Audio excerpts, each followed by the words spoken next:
The first raindrop fell just as Clara locked the door of her small apartment, the soft pattering echoing the heaviness in her chest. She tightened her coat around herself, more out of habit than warmth. November had always been a difficult month for her, ever since her father passed away 5 years ago. Grief had a way of lingering, appearing in unexpected moments, sometimes sharp, sometimes quiet.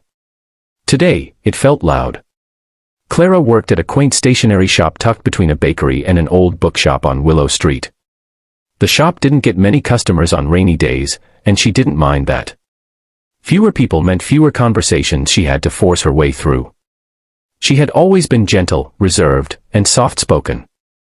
But ever since her father's passing, an invisible wall had formed around her, separating her from people who cared but didn't know how to help. She didn't blame them.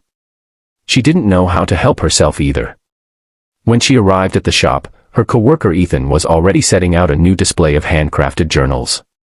"Morning," he said, offering her a warm smile that felt like sunlight on a cold day. Ethan had been working here only 6 months, but he had a way of reading people without prying, of being present without pushing. Clara appreciated that. "Morning," she replied softly, setting her bag behind the counter. Ethan glanced at her, noticing the tiredness in her eyes. "The weather's brutal. Want me to make some tea?" She nodded, grateful. As the day slowly unfolded, the shop remained quiet except for an occasional customer looking for greeting cards or ink refills. Clara spent most of her time rearranging shelves, dusting the wooden stands, and organizing stacks of envelopes. She found comfort in order, in small tasks that didn't require emotional strength. Around noon, an elderly woman stepped inside, shaking off her umbrella. Her silver hair spilled over her shoulders like a soft cloud, and her eyes held a warmth that surprised Clara.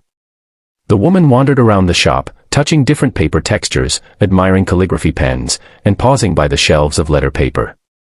Finally, she approached the counter where Clara stood. "Dear," the woman said gently, "do you sell sealing wax and stamps?" "Yes, right over here," Clara said, leading her to a small display. The woman picked up a blue wax stick and a delicate rose-shaped stamp. "You know," she said, "there's something sacred about handwritten letters. They carry pieces of our hearts in ways that messages on screens never can." Clara nodded politely, though she hadn't written a letter in years. The woman continued, "A letter saved me once. Someone took the time to write words my soul needed, at a time I didn't even know how to ask for help." Something stirred inside Clara. "That sounds meaningful," Clara said quietly.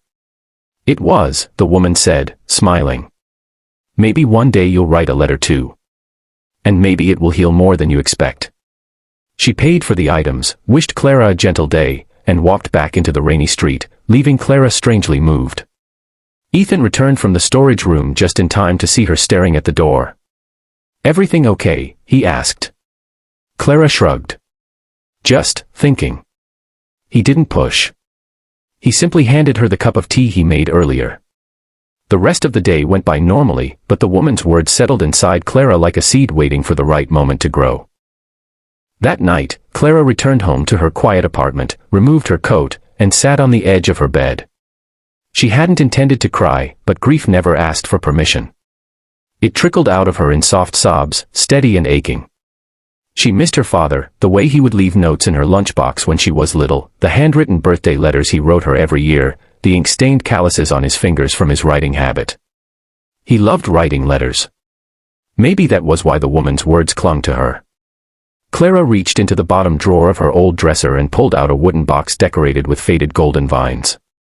Inside lay a stack of letters her father had written to her over her life. She hadn't opened the box in a long time. With trembling hands, she chose one at random. It was dated on her 16th birthday. "My dearest Clara, proud of you doesn't even begin to cover what I feel. I hope life brings you joy, but when it brings you pain, and it will, remember that you never have to face it alone. You're stronger than you know, but strength doesn't mean silence. Let people in. Love isn't meant to stay caged." Her tears blurred the ink until the letter shimmered. She closed the box gently. Let people in. She hadn't done that in years. The next day, Clara went to work with a quiet resolve. She took out a piece of cream-colored paper from the shelf, thicker, smoother, meant for special letters, and placed it on the counter. Ethan raised an eyebrow. Someone writing a letter, he asked with a smile. Yes, she said, surprising herself, me. He didn't comment, but his eyes warmed with encouragement.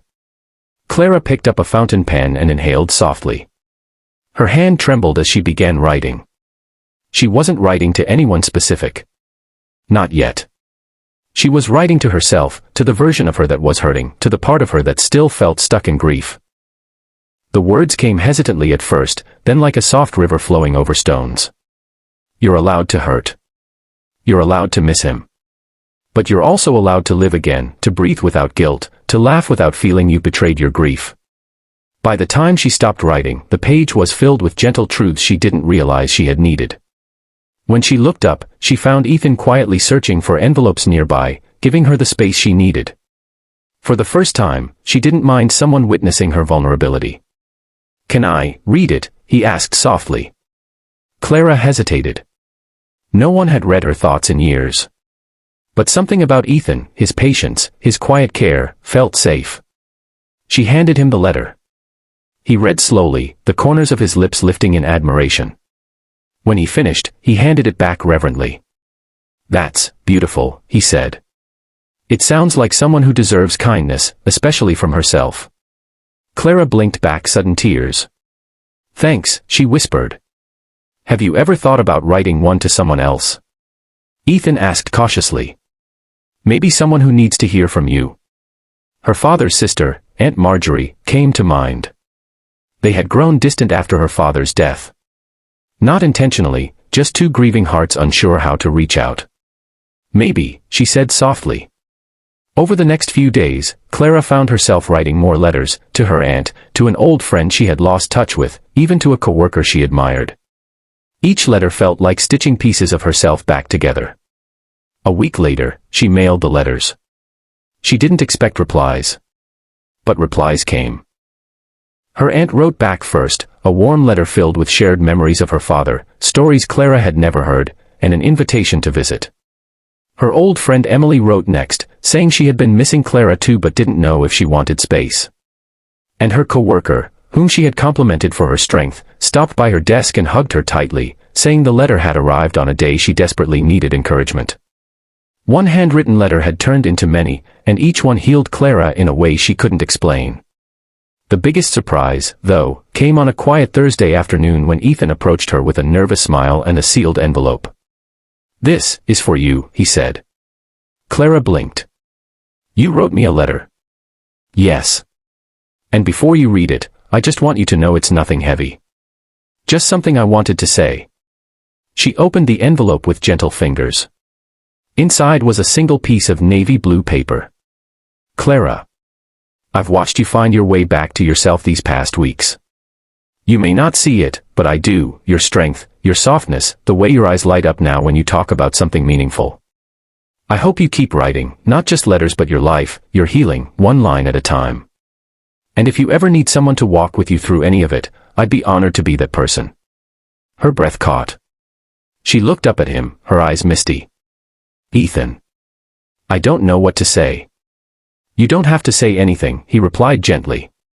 Just, don't shut me out. For the first time in years, Clara felt something warm and hopeful bloom inside her. She nodded, giving him a small, trembling smile. Days turned into weeks, and the atmosphere around Clara transformed. She found herself laughing more, opening up, noticing the little joys around her, the way the sunlight fell on the shop window, the smell of fresh ink, the soft rustle of paper. She visited her aunt, reconnected with friends, and even joined a community writing group at the local library. But the moment she treasured most happened on a calm Sunday morning as she sat by her window, writing another letter, this one addressed to Ethan. She wrote about gratitude, about healing, about unexpected kindness that arrived in the form of a coworker with warm eyes and gentle understanding. She wrote about the power of words, the courage it took to open her heart, and the hope she felt when she thought of the future. She sealed the letter with a small heart stamp and placed it in his hands the next day. He read it, smiled softly, and without saying a word, took her hand in his. And in that simple gesture, Clara realized that healing wasn't a destination. It was a journey, one she no longer had to walk alone. The handwritten letter that healed her hadn't come from someone else. It had come from within her, from the courage she had found to speak her truth, share her heart, and let others in again. And that, she knew, was the greatest kindness of all.